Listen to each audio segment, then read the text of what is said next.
Assalamualaikum warahmatullahi wabarakatuh. This is our video STA assignment.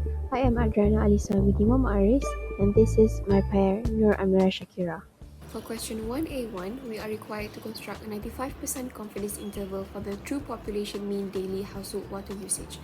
The given values are sample size 144, sample mean 520 liters, population standard deviation 60 liters, and 95% confidence interval level, which equals to an alpha value of 0.05. Since the population standard deviation is known, we use the Z confidence interval formula. For a 95% confidence level, the critical value is 1.96. Substituting the values into the formula gives a confidence interval of 510.2 liters to 529.8 liters. Therefore, we are 95% confident that the true population mean daily household water usage lies between 510.2 and 529.8 liters. For part 2, the company claims that the average daily household water usage is 500 liters. Since 500 liters is outside the confidence interval of 510.2 to 529.8 liters, the claim is not supported. Therefore, the true average daily household water usage is likely to be between 510.2 to 529.8 liters. For question 1B, we are comparing the average science score between class A and class B. The given information is for class A, the sample size is 20, the sample mean is 68, and the sample variance is 81. For class B, the sample size is 17, the sample mean is 74, and the sample standard deviation is 10. Therefore, the variance is 10 square, which is 100. Since the question states that the population variance are equal, we will use the full T-confidence interval to find the answer. So first, we need to calculate the full standard deviation. The formula is set of full variance, which is square root of n1 minus 1 multiplied by variance of first sample plus n2 minus 1 multiplied by variance of second sample over n1 plus n2 minus 2.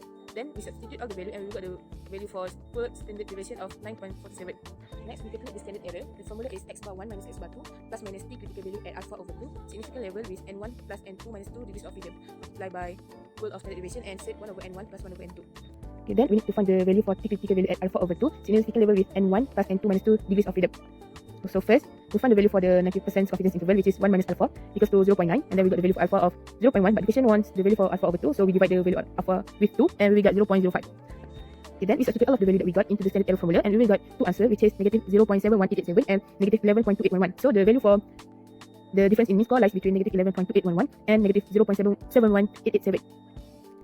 For question B, is there a significant difference between the average score between those classes? We look back at the answer that we got before, which is negative 11 and negative 0.7. So there is no 0 in between of those answers. So we can say that since 0 is not one of the value in the interval, we can conclude that the two means also do differ significantly. For question 2A, we are required to determine the point estimates for the population mean and population standard deviation. Using the sample mean formula, we obtain 147.03 thousand ringgit. Next, using the sample variance formula and taking its square root, we obtain its sample standard deviation of 1.1624 thousand ringgit. Therefore, the estimates are 147.03 thousand ringgit for the population mean and 1.16 thousand ringgit for the population standard deviation. For question 2B, we are required to construct a 95% confidence interval for the population variance. Since the data are normally distributed, we use the chi-squared confidence interval formula. With a sample size of 10, with the degrees of freedom are 9, and the sample variance from part A is 1.3512. Substituting these values into the formula gives confidence interval 0.6393 to 4.504. Therefore, we are 95% confident that the true population variance of weekly supermarket sales lies between 0.6393 and 4.504 thousand ringgit squared. For question 3, we need to construct a 90% confidence interval for the ratio of variance between brand A and brand B. And the data given are as follows. For brand A, the sample size is 11, so we need to find the value of mean and the variance for brand A. Okay, so first we need to find the mean value for brand A. So the formula is summation of x over n. So first we need to find the value for the summation of x, which is we need to add all of the data that have been given. So we got 590 as the value for the summation of x. And then after we got the value for the summation of x, we can divide it by the value of n, which is 11. So we get the value for mean of 53.636. And then next, we need to find the sample variance for brand A. We can use the formula for the standard deviation, which is summation of x squared minus summation of x squared over n minus 1. So first we calculate the summation of x squared first. So we need to square each of the value first and then add everything together, and we got 31700 as the value for the summation x squared. And then after we got all the value, we can substitute it into the formula back, and we got the answer for standard deviation of 2.33549682. And then we square the value that we got before, and we got the variance of 5.4545. So next we need to find the data for brand B2. the data given are as follow, and the number of sample size is 8, and then we need to find the mean and the variance for band B. So for mean, the formula is the same as before. We need to find the summation of x, and then we divide it by n. The summation of x is 377, and the n is 8, so we divide them, and we get 47.125 as the mean value.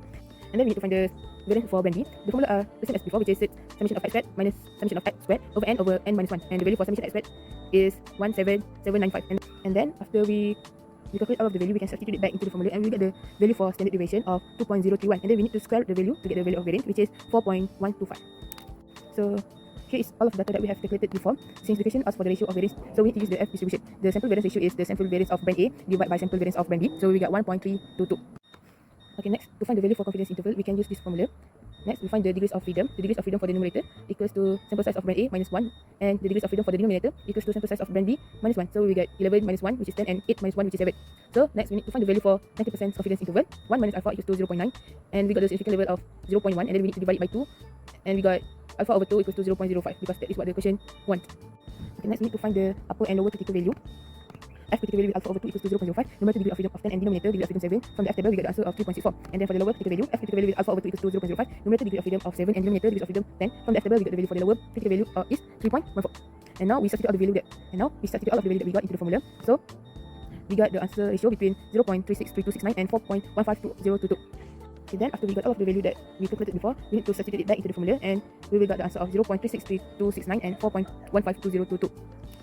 So for question D, can we conclude that the variance are equal based on the interval obtained in part A? So we look back at the answer that we got before in part A, which is 0.3 and 4.15. So from 0.3 and 4.15, there is 1 in the timeline. So we can conclude that since the interval obtained include the value of 1, we can conclude that the variance are equal.